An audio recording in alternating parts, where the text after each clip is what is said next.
RSS வந்து எப்படின்னா இந்திய தேசிய கொடியை ஏற்றுக்கொள்ளாத ஒரு அமைப்பு.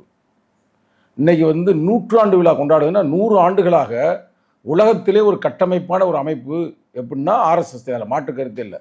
ஆனால் அது ஒரு பிராடுத்தனமான அமைப்பு, பித்தலாட்டமான அமைப்பு. எப்படின்னா மக்களை பிரித்து ஆள்வது தான் அவருடைய சூழ்ச்சியை. இப்போ நீங்கள் ஒரு பெண்மகள் இன்னைக்கு வந்து நீங்கள் வந்து கேள்வி கேட்குறீங்க. நீங்கள் எல்லா டிபார்ட்மெண்ட்லையும் இப்போ எல்லாரும் போகிறாங்க. இன்றைக்கி செவ்வாய் கிரகத்துக்கு கூட பெண்கள் சென்று கொண்டிருக்கிறார்கள். ஆனால் ஆர்எஸ்எஸில் நீங்கள் ஒரு உறுப்பினரை சேர முடியாது. அப்படி கட்டமைப்பு. இன்னமும் சொல்லப்போனால் மகாத்மா காந்தியை வந்து கொலை செய்ததே அந்த அமைப்பு தான் அப்படின்னு பரவலாக பேசப்படுகிறது. சுதந்திர இந்தியாவில் 3 முறை தடை செய்யப்பட்ட அந்த அமைப்பு.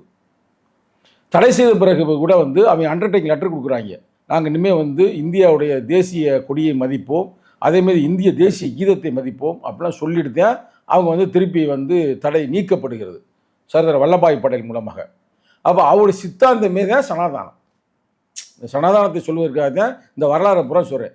அவர் வந்து இன்னைக்கு வந்து நம்மளுடைய தலைமை நீதிபதியாக இருக்கின்ற PR கவாய் என்பவர் ஒரு புத்திஸ்ட், முதல் புத்திஸ்ட். இப்போ அவர் தான் நீதிபதியாக இருக்கிறார். புத்திஸ்ட் வந்து எல்லா சமயத்தையுமே எல்லா மதங்களையும் சமமாக மதிக்கக்கூடியவர்கள். அவர் அப்படிப்பட்ட ஒரு புகழை படைத்தவர், பெரிய ஒரு அறிஞர்னு வச்சுங்களேன்.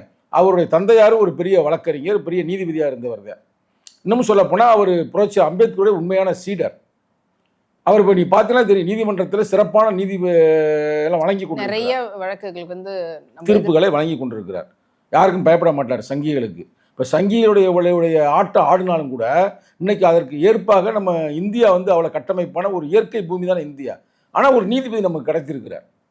ஆனால் அந்த நீதிபதியை எவ்வளவு நெருக்கடிகளை வந்து உருவாக்குறார்கள் ஆளும் வர்க்கமாக இருக்கிற மோடியும் அமித்ஷாவும் RSS கும்பலும். அதெல்லாம் மீறிதான் அவர் வந்து களமாடி கொண்டிருக்கிறார்.